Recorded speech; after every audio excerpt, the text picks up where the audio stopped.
Sa mga nagdaang kabanata ay napangiti si Xiao Chen dahil nakahanap siya ng pagkakataon na makakita ng opening. Kaya naman salong-salo ni Sisi ang isang atake ni Xiao Chen na halos mawalan siya ng moral at mapasuka sa lakas nito.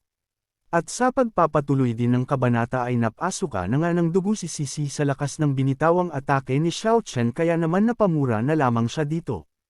Kaya naman dahil sa hindi na basta-basta ang kaharap niya ay agad niyang inilabas ang kanyang atake na kung tawagin niyang ang ika-4 na ranggo ng Heavenly Order Frozen sa 100 milya.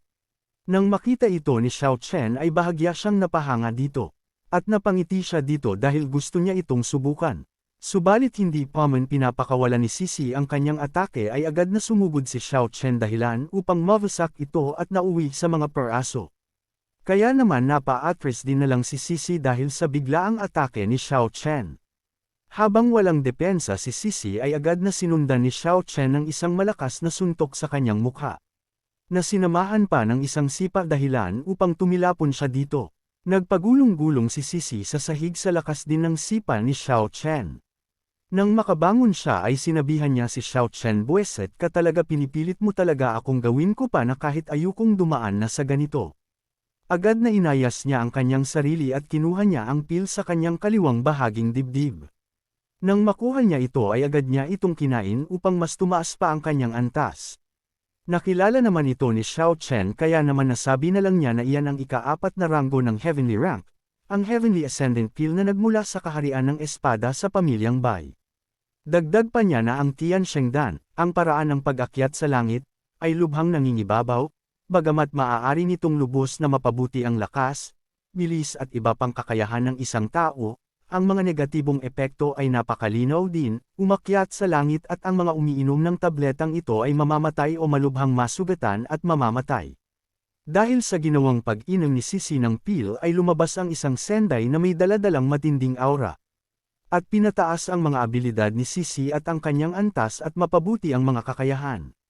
Sinabi nga ni Sisi kay Xiao Chen na, "Bata, ang tablitang ito ay sapat na upang makatawid ako sa Ninefold Sendai." Tinuwanan naman ni Xiao Chen ang sinabi ni Sisi dahil kung tutuusin ay alam niya ang epekto ng tablitang iyon.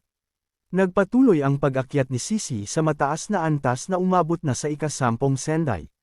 Subalit hindi pa ito tapos dahil umabot pa ito sa ika-12 Sendai. At dahil dito ay makikita ang nag-umapa na aura sa kanyang katawan subalit napangiti si Sisi dahil umabot pa siya sa 13 antas ng Sendai. Kaya naman nang makita ito ni Emperor Kanglan ay nagulat siya dito na sabi pa nga niya na 13 patong ng Sendai.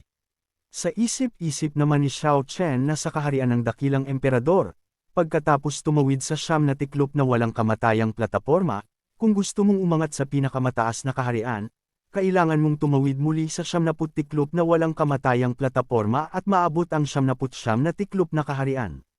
At dumating talaga ang lalaking ito sa 13 antas ng Sendai. Sinabi din ni Sisi kay Xiao Chen na mabahong bata, nasubukan ang panghuling kapangyarihan ng mahiwagang espadang ito. Natuwa naman si Xiao Chen sa ipinakita ni Sisi dahil nga sa hindi nasayang ang kanyang mga abilidad sa antas ngayon ni Sisi. Habang pinagmamasdan ni Black si Sisi, ay nasabi na lang niya na higit sa 10 beses na mas malakas kaysa dati.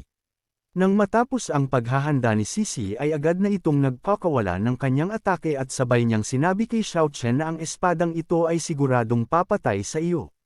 Agad naman na nagpakawala din si Xiao Chen ng kanyang atake na kung tawagin niya ay Tianhuang Fist upang salubungin ang atake ni Sisi.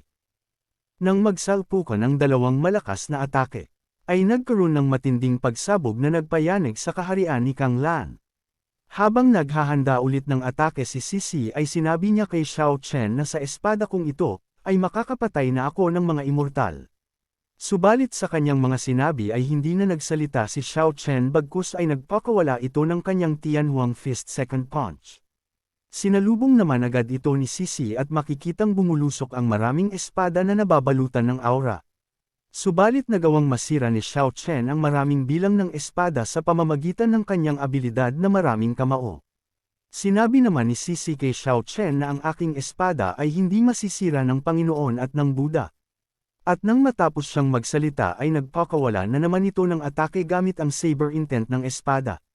Subalit hindi nagpatalo si Xiao Chen dito at nagpakawala siya dito ng Tianhuang Fist Third Punch. Makikitang hindi basta-basta ang dalawang atake na ito na kung hindi nilagyan ni Emperor Kanglan ng barrier ang kanyang kaharian ay siguradong masisira ito.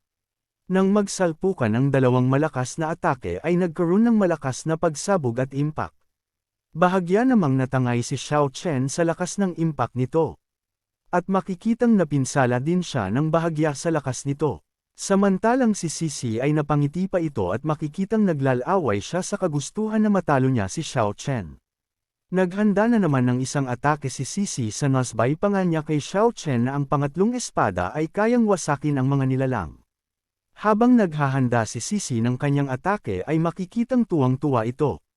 At nang matapos ito sa kanyang paghahanda ay agad niya na itong pinakawalan. Agad naman na hinanda ni Xiao Chen ang kanyang Tianhuang Fist Fourth Punch. At dahil dito ay sumambulat sa harap ni Sisi ang dalawang malalaking palad. Kaya naman dahil dito ay nagulat si Sisi at malaking tanong sa kanya na kung sino ang kanyang kaharap dahil marami din itong mga abilidad na kahit isa lamang itong binata. Ilang sandali pa ay dahan-dahan nang nagtatagpo ang dalawang palad. Nang magkasalubong ito ay makikitang lumabas na ang baluti ni Xiao Chen dahil sa lakas ng kanyang ikaapat na abilidad. Bakas sa mukha ni Xiao Chen na nahirapan siya sa kanyang pinakawalang atake dahil nga sa hindi pa sapat ang kanyang cultivation upang protektahan ang ikaapat niyang abilidad. Bahagya namang naiinis na si Sisi na sabi pa nga niya kay Xiao Chen habang naghahanda na ang huling espada ay mamamatay ka, at sampain kang maliit na puting mukha, kung kaya mong harapin ito ay kikilalanin kita. Dagdag pa niya na sa pamamagitan ng siyam na espadang ito, maaari nitong putulin ang magulong daloy ng panahon at espasyo, at kayang basagin ang mahabang ilog ng kawalang hanggan. Tingnan natin kung ano ang susunod mong gagawin. Sumambulat sa harap ni Xiao Chen ang napakalaking espada na may daladalang kapanindig balahibong aura. Nasabi na lang ni Xiao Chen na talagang magagamit ko ang ganoong kalakas na puwersa para gawin ang ikalimang suntok ng kamao ng Tianhuang. Agad na hinanda ni Xiao Chen ang kanyang ikalimang abilidad ng Tianhuang Fist upang labanan ang pinakawalang atake ni Sisi. Nagpatuloy sa paghahanda si Xiao Chen ng kanyang abilidad. At ito rin ang kanyang huling alas na abilidad. Matapos ang kanyang paghahanda ay agad niya na itong pinakawalan. Nang magkasalubong ang atake ay makikitang unti-unti nasisira ang malaking espada. Dahil dito ay napamura si Sisi na sabi pa nga niya na buweset kang munting puting mukha. Dahil sa nasira ni Xiao Chen ang kanyang atake ay malaki ang naging epekto nito kay Sisi. Subalit si Xiao Chen naman ay makikitang lubhang napinsala dahil sa kanyang pinakawalang atake na halos masira ang kanyang katawan sa lakas ng ikalimang abilidad na kung hindi nga dahil sa kanyang baluti ay siguradong sumabog na ang kanyang katawan. Sinabi din niya kay Sisi na ang Emperor ng ika-13 patong ng Sendai ay hanggang iyon lang ba iyon.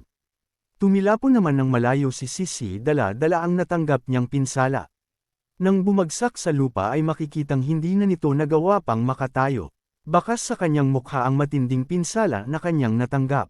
Lumapit naman si Xiao Chen sa kanya ng dahan-dahan upang tignan si Sisi. At nang makalapit ay agad niya itong binigyan ng kaunting lunas. Ipinagtaka naman ito ni Sisi na kung bakit ginawa ito sa kanya ni Xiao Chen. Hindi naman agad siya sinagot ni Xiao Chen bagkus ay inapakan niya ang dibdib ni Sisi. At kinuha ang sword spirit nito sa kanya sinyales na hindi ito nababagay kay Sisi. Ilang sandali pa ay sinabihan ni Xiao Chen si Sisi na sabihin mo ang pamamaraan ng espadang ito ay itinuro ng pamilyang Bai. Hindi naman nagsalita si Sisi at tinikom niya ang kanyang bibig. Sinyales na ayaw niyang magsalita tungkol sa pamilyang Bai at ang kanyang pagkakakilanlan. Sa hindi pagsasalita ni Sisi ay napangiti si Xiao Chen at sabay niyang sinabi na marami ka talagang buto sa dibdib. Agad na inapakan ni Xiao Chen ang dibdib ni Sisi at dahil dito ay napasukan na lamang siya ng dugo dito. Sa ginawa nga ni Xiao Chen ay makikitang nagkabali-bali nga ang mga buto nito sa dibdib. Itinutok naman ni Xiao Chen ang espada sa kanyang liig. Kaya naman dahil dito ay sinabi ni Sisi kay Xiao Chen na simula nang sumuko ako sa pamilya ni Bai. Natural na nakagawa na ako ng martial arts contract sa pamilya ni Bai. Kung sasabihin mong kamatayan, kung hindi mo sasabihin kamatayan, hindi ko gagawin, hindi ko sasabihin sa iyo. Dagdag pa niya habang nakapikit ang mga mata na kaya naman patayin mo na lamang ako. Sa sinabi ni Sisi ay bahagyang nenas na si Xiao Chen dito. Kaya naman sinabihan niya si Sisi na madali lang mamatay, ngunit ayokong mamatay ka ng madali. Dagdag pa ni Xiao Chen habang namumula ang mata na mayroon akong 10,000 paraan ng pagpapahirap. Ang pagbabalat, bituka, pag-scrape ng buto, pagpuno ng lid, pagkalason sa kalapati, pag-crack ng kotse, pagluluto. At sabay niyang binigyan ng malademonyong tawa. Nang marinig ito ni Sisi ay nasabi na lang niya habang natatakot na isa kang kakila-kilabot na demonyo. Nasa loob-loob pa nga niya na sobrang bisyo ng lalaking ito, siguradong gagawin niya ang sinasabi niya.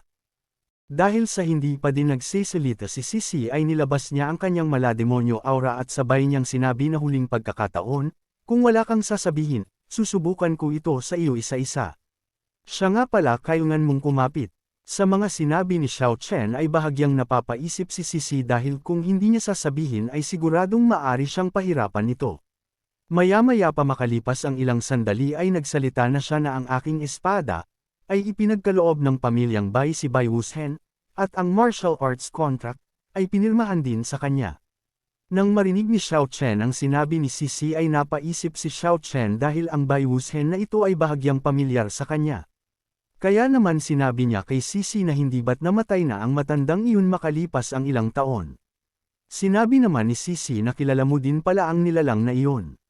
Sa isip-isip din niya ay malaking tanong sa kanya na kung sino si Xiao Chen dahil kahit si Bai Wuchen ay kilala niya at anong merong background ang taong ito. Kinumpirma naman ni Sisi na buhay nga si Bai Wuchen.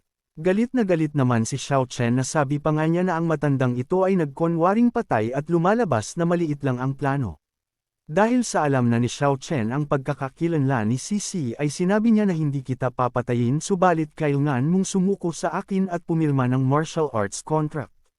Sinabi naman no Sisi na ngunit may kontrata na ako kay Bai Wuchen. Sinabihan naman siya ni Xiao Chen na anong mahirap tungkol dito. Ang tinatanong ko kung payag ka ba na sumuko sa akin. Napaisip naman si Sisi na sabi pa nga niya na ang lalaking ito ay hindi nagsisinungaling, at siguradong kaya niyang sirain ang kontrata ko kay Bai Wuchen. Dagdag pa ni Sisi na anong kaila hilakbot na pagkakakilanlan mayroon siya. Lingid sa kaalaman ng lahat na ang dating supreme na si Xiao Chen ay eksperto pagdating sa soul contract o martial arts contract. Kaya naman kahit sinong nilalang pa ang nagmamay-ari sa kaluluwa ng martial artist ay kaya niyang sirain ito. Maya-maya pa ay sinabi na ni Sisi na payag ako sa gusto mo subalit natatakot ako dahil siguradong malalaman ni Bai Wuchen ito kung magkataon. Sinabihan naman siya ni Xiao Chen na anong ikinakatakot mo dito. Sinabi naman ni Sisi na siguradong mamamatay ako kung magkataon. At sa pagkakataong ito ay sigurado din akong hindi ako mabubuhay ng normal. Natural lang din na wala akong dapat ikatakot dahil mamamatay din naman ako talaga, ang iniisip ko ay ikaw. Sinabi naman ni Xiao Chen na kung sakaling takot ako sa kanya, bakit pa kita pinapasuko upang gumawa ng kontrata sa akin? Dagdag pa ni Xiao Chen na bibigyan na lamang kita ng 3 segundo para sa huling pagkakataon. Hindi naman na nagdalawang isip pa si Sisi kaya naman agad niyang sinabi kay Xiao Chen na payag akong sumuko sa iyo mula noon ng buong katapatan. Nang marinig ni Xiao Chen ang sinabi ni Sisi ay natuwa siya dito dahil meron na naman siyang isang bagong servant. Agad naman na sinimulan na ni Xiao Chen na alisin ang kontrata ni Bai Wuchen kay Sisi. Kaya naman sinabihan niya si Sisi na humigalang ito dahil aalisin ko na ang martial soul contract para sa iyo ngayon. Agad na inilapat ni Xiao Chen ang kanyang palad sa noo ni Sisi at sinimulan ang kanyang pag-alis sa kontrata ni Bai Wuchen kay Sisi. Nang makapasok ang aura ni Xiao Chen sa inner space ni Sisi ay makikitang hindi basta-basta ang nilalang na may-ari ng kontrata. Mabilis naman na sinira ni Xiao Chen ang kontrata nang walang kahirap-hirap. Kaya naman sinabi niya na kay Sisi na ang mga tanikala ng kaluluwa ay ganap na napawi. Gulat naman si Sisi na sa isip-isip pa nga niya na ang lalaking ito ay talagang nagawa niya. Sa kabilang banda naman sa mundo ng espada, ay nandito ang nilalang na si Bai Wuchen na master ni Sisi. Dito nga ay biglang bumulusok ang puting aura, at nawasak ang isang bagay na konektado sa kontrata nila Sisi. Kaya naman sinabi ni Bai Wuchen na ang martial soul shackle sa chrysanthemum body ay talagang naputol, patay na ba siya? O pinagtaksilan niya ako? Ngunit paano nangyari ito? Sigurado naman akong hindi si Leon Fei at Snow Maiden ang gumawa nito. Sino naman ang Supreme na ito, na kayang sirain ang aking martial arts contract? Balik tayo kay Xiao Chen na kung saan nasa loob na sila ng mansyon ni Kang Lan at dito nga ay sinabi ni Xiao Chen na bagaman hindi kanila mapapagaling kaagad, maaari kanilang protektahan mula sa kamatayan at patatagin ang iyong estado. Iniabot nga ni Xiao Chen ang pill kay Sisi, na agad naman na kinuha niya ito at kinain. At agad na nag-meditate kaya naman dahil dito ay bahagyang nanunumbalik ang kanyang kaunting lakas.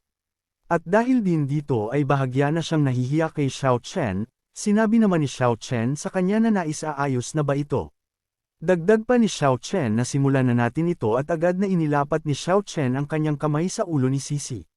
Subalit nang makapasok siya sa inner space ni Xiao Chen ay binigyan siya ng matinding titig ng Divine Soul ni Xiao Chen. At dahil dito ay pinagpawisan si Sisi sa soul imprint na mayroon si Xiao Chen, kaya naman kinilabutan siya dito na sabi pa nga niya na anong klase itong kakilakilabot na martial soul imprint. Sinabi din ni Xiao Chen kay Sisi na sabi ko bilang emperador ng Sendai dapat maraming magagandang bagay. Hindi naman makapagsalita si Sisi nang marinig niya ang sinabi ng kanyang master dahil mukhang gustong kunin ni Xiao Chen ang kanyang mga kayamanan. Dagdag pa nga ni Xiao Chen na kailangan ko ng bilis at lakas, di ba dapat hindi ka madamot? Sinabi naman ni Sisi na master magagawa ko ba ito sa iyo? Ihahatid kita sa aking mansyon ngunit baka sa kanyang mukha na nag-aalangan ito. Sa sinabi ni Sisi ay agad niyang tinawag ang dalawa, at sabay niyang sinabihan na kayong dalawa ay sumama din sa akin. Natuwa naman si Sisi at tinitigan niya si Emperor Kang Lan dahil pagkakataon niya nang magkasama sila sa paglalakbay ni Kang Lan patungo sa kanyang mansyon. Kaya naman dahil dito ay bahagyang natakot si Emperor Kang Lan at sinabi na lamang niya kay Xiao Chen na hindi siya sasama, kaya naman umalis na kayo. Napansin naman ni Xiao Chen si Sisi kaya naman binigyan niya ito ng isang sapak sa mukha. Nasa isip-isip pa nga niya na hindi na maganda na tignan ng 2 beses. Sinabi naman ni Xiao Chen kay Kang Lan na kung ganoon ay manatili ka na lang dito at dadalan na lang kita ng magandang bagay para sa iyo. Sa sinabi ni Xiao Chen ay namula na naman ang mukha ni Kang Lan dito. Tinignan naman ni Black si Sisi at dahil dito ay makikitang nanginginig na si Sisi sa takot. Binigyan naman ni Black ng isang sipa sa mukha si Sisi at sabay niyang sinabi na anong ginagawa mo, pangunahan muna ang daan. Sa ginawa ni Black ay nagalit si Sisi kaya naman sinabihan niya si Black na patay na aso, gusto kitang labanan ng isa pang daang round. Sa bangayan ng dalawa ay sumakit ang ulo ni Xiao Chen. Kaya naman binigyan niya ng nakakatakot na titig si Sisi at sabay na sinabihan na bilasan muna at pangunahan ang daan. Sa takot ni Sisi ay agad niyang sinabi na masusunod master. Sa kabilang banda naman sa mundo ng espada ay sinabi ni Bai Wuxian kay Bai na magpadala ng matanda sa kaharian ng Kang Lan upang tingnan kung buhay pa ang krisantemo. Kung siya ay buhay, putulin siya at tingnan ang mga tao sa likod niya. Agad naman sinang-ayunan ito ni Bai Pang na sabi pa nga niya na masusunod niyan uno. Agad akong mag-uutos ng isang tao na pumunta sa kaharian ng Kang Lan. Bago umalis si Bai Wuxian ay sinabi niya kay Bai Feng na hihintayin ko ang iyong balita. Nang makaalis si Bai Wuxian ay agad na tinawag ni Bai Feng si Zhao. Na agad naman itong dumating at nagtanong na kung anong may paglilingkod niya sa master. Sinabi naman ni Bai Feng na gusto kong pumunta ka sa kaharian ng Kang Lan. Tinanong naman ni Zhao na kung anong nangyayari. Sinabi naman ni Bai Feng na may 9 na lupang emperador ng Sendai sa kaharian ng Kang Lan, gusto kong pumunta ka at tingnan kung buhay pa siya. At kung sakaling siya ay buhay, kailangan mo siyang patayin. Bilasan mo umalis ka na bago pa ito mawala sa kaharian ng Kang Lan. Kumpiyansa namang sinabi ni Zhao na huwag kang mag-alala master, sisiguraduhin kung makukumpleto ang gawain ito. Sandali lang Zhao, may nakalimutan akong sabihin. Si Jianpeng ay nagpunta rin sa Kang Lan kanina, kung makikita mo siya ibalik muna rin siya dito. Habang palabas ng mansyon si Zhao ay hindi niya maiwasan na matuwa rito dahil mukhang may makakalaban siyang malakas. Nasabi pa nga niya na ang 9 na dakilang emperador ng Sendai, at ang mga mahiwagang tao na maaaring umiiral sa likod ng 9 na dakilang emperador, ito ay kawili-wili. Balik tayo kay Xiao Chen, sa pagkakataong ito ay nakarating na sina Sisi sa kanyang baluarte. Sa bundok ng chrysanthemum, gaya ng ipinahihiwatig ng pangalan, ay nakatanim ng chrysanthemum sa lahat ng dako, dahil sa mga espesyal na paraan na ginagamit ng Empress. Ang chrysanthemum ay bukas dito sa buong taon, kapag ang isang batch ay nalanta, isang batch ang namumulaklak, at magkakaroon ng higit pang mga reincarnation. Dito nga ay pumasok na sina Xiao Chen sa treasure house ni Sisi. Tuwang-tuwa naman si Black na sabi pa nga niya na napakaraming mga sanggol na sapat na sila para sa pagpapabuti.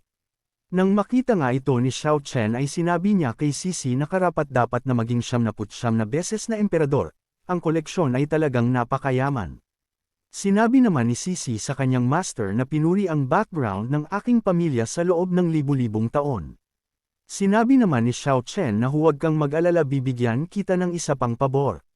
Naprotektahan mo kami pansamantala, agad naman na sinang-ayunan ito ni Sisi. Sinimulan naman agad ni Xiao Chen na sipsipin ang mga kayamanan na mataas ang kalidad. Nagpatuloy si Xiao Chen sa kanyang ginagawa at dahil dito ay nagkakaroon ng matinding reaksyon ang silid. Mabilis naman na dumadaloy sa katawan ni Xiao Chen ang enerhiya at aura na nakukuha niya sa mga kayamanan. Ang aura ng iba't ibang spars at kayamanan ng langit, materyal at lupa ay lumipad, at direktang hinihigop ni Xiao Chen at Black, sa isang maikling sandali, ang lahat ng mga kayamanan ng langit, materyal at lupa ay naging abong lumilipad, at lahat ng mga spar ay nabasag. Nasabi na lang ni Xiao Chen habang natutuwa na ang daming kapangyarihan, habang si Black naman ay tuwang-tuwa din. Agad na nag-meditate si Xiao Chen na sa isip-isip pa nga niya na ang mga enerhiyang ito ay maaaring mabilis na makuha ng aking natal supernatural na kapangyarihan sa pamamagitan ng paggabay. Dagdag pa niya na ngunit tumatagal ng ilang oras upang ma-refine ang lahat. Dahil nakarating ka na sa part na ito ay inaanyayahan kita na pindutin ang like at mag-subscribe at i-on ang notification bell. At kung gusto mo naman na suportahan ng matindi ang bidang hangal na ito ay maaari mo ding pindutin ang super thanks sa ibaba para mas lalong ganahan ang hangal na ito. Maraming salamat mga bida. Sa pagkakataong ito ay natapos na nga si Black sa kanyang ginagawa kaya naman idinilat niya na ang kanyang mata. Kahit si Xiao Chen ay natapos na din sa kanyang ginagawa subalit sa loob-loob niya na wala akong maisip na ganoong kalaking lakas, ngunit pinaangat lang nito ang aking primordial body tempering art. Parang medyo mahirap makapasok sa ika-6 na antas. Nang makita naman ni Sisi ang kanyang master ay nasabi na lang niya na lumakas na naman siya. Tinanong naman ni Xiao Chen si Black na kung hanggang saan ang itinaas nito. Hindi naman sumagot si Black sa tanong ni Xiao Chen bagkus ay gusto niya itong ipakita.